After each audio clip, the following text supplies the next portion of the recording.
بسم اللہ الرحمن الرحیم۔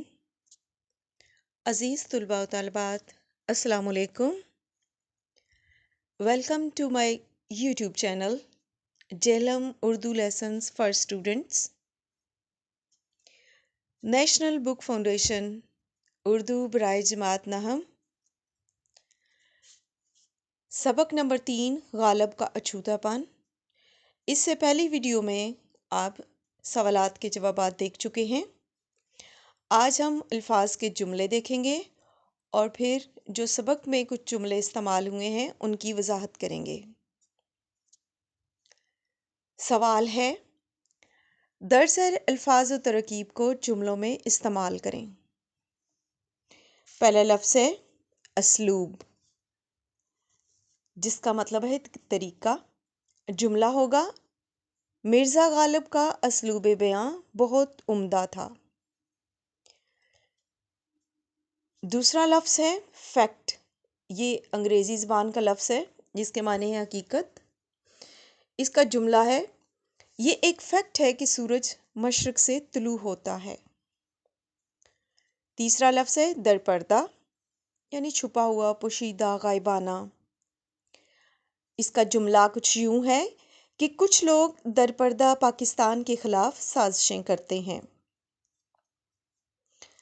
اس کے بعد اگلا لفظ ہے بے گور و کفن، یعنی بغیر قبر و کفن کے۔ کرونا کی وجہ سے بے گور و کفن لاشیں دیکھ کر میرا دل بھر آیا۔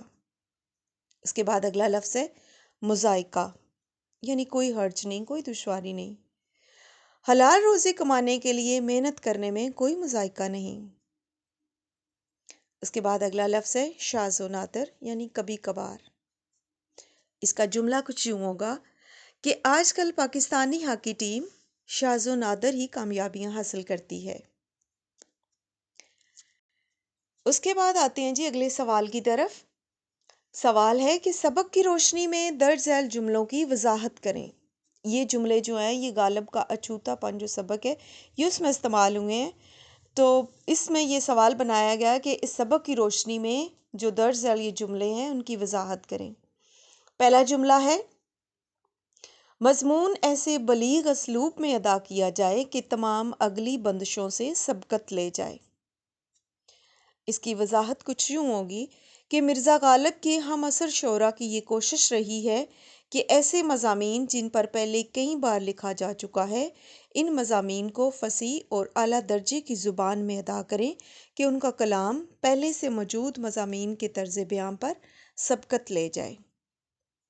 ہم عصر کہتے ہیں کہ ہم زمانے کے، جو مرزا غالب کے زمانے کے شعراء تھے، ان کی کوشش یہ تھی کہ وہ ایسے مضامین جن پر پہلے شعراء لکھ رہے تھے، ان مضامین کو وہ فصیح اور اعلیٰ درجے کی زبان میں ادا کریں کہ ان کا کلام جو تھا وہ دوسروں سے مختلف ہو اور ان کے کلام جو پہلے سے موجود مضامین ہیں ان کے طرز بیان پر سبقت لے جائے یا ان سے بہترین ہو۔ دوسرا جملہ ہے، اول سے آخر تک قوم کی شاعرہ سے سر منہ انحراف نہیں کیا۔ سر منہ انحراف نہیں کیا سے مراد ہے کہ بالکل بھی انکار نہیں کیا۔ اس کی وضاحت کچھ یوں ہوگی کہ غالب کے علاوہ اور لوگوں نے ان روایتی موضوعات پر لکھا جن پر پہلے لکھنے والے صدیوں سے لکھتے آ رہے ہیں، یعنی انہوں نے پہلے لکھنے والوں کے رستے سے انکار نہیں کیا بلکہ وہ اسی رستے پہ چلے ہیں اور انہوں نے وہی رستہ اختیار کیا جس پر پہلے شعراء چل رہے تھے، یعنی جن موضوعات پر وہ شعراء لکھ رہے تھے پہلے، بعد میں آنے والے شعراء نے بھی انہی موضوعات پر لکھا سوائے غالب کے۔ غالب نے ایک الگ انداز سے لکھا اور ایک نیا اور اچھوتا پن پڑھنے والوں کو دیا۔ تیسرا ہے کہ جس لیگ پر قافلہ جا رہا تھا اس کے سوا ایک اور لیگ اس کے متوازی اپنے لیے نکالی۔ اس کی وضاحت کچھ یوں ہے کہ مرزا غالب نے اپنے ہم عصر شعراء کے طرز بیان سے ہٹ کر ایک متوازی راہ منتخب کی۔ آپ نے ایسے اچھوتے مضامین کو موضوع بنایا کہ جن پر پہلے کبھی نہیں لکھا گیا تھا۔ اپنے کلام میں خیالات اور مضامین کو نئے انداز میں روشناس کروا کر اپنے لیے نئی راہ منتخب کی۔ اس کے بعد ہے، خدا کا شکر ہے کہ اس نے پردیس میں مار کر میری بے کسی کی شرم رکھ لی۔ اس کی وضاحت کچھ یوں ہے کہ غالب کہتے ہیں کہ اللہ نے پردیس میں مجھے مار کر میری عزت رکھ لی ہے، کیونکہ پردیس میں مجھے کوئی نہیں جانتا، جبکہ دیس میں مرنا جہاں سب لوگ آپ کے حال سے واقف ہوں ذلت اور رسوائی کی بات ہے۔ غالب نے بظاہر اللہ کا شکر ادا کیا ہے، لیکن در پردہ اہل وطن کی ناقدری کی شکایت کی ہے۔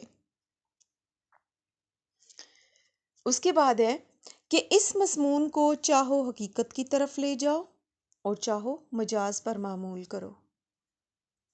اس کی وضاحت ہے کہ غالب کے کلام میں اکثر اشعار ایسے ہوتے ہیں جو ذو معنی ہیں، یعنی دو معنی رکھتے ہیں، اور ان کی خوبصورتی یہ ہے کہ ہر معنی جامع اور مکمل ہوتا ہے۔ اس عبارت میں بھی یہی ہے کہ ہم چاہیں تو اس کو لفظی مطلب یعنی مجازی معنی میں بھی لے سکتے ہیں اور دوسرے یعنی حقیقی معنی کی طرف لے سکتے ہیں۔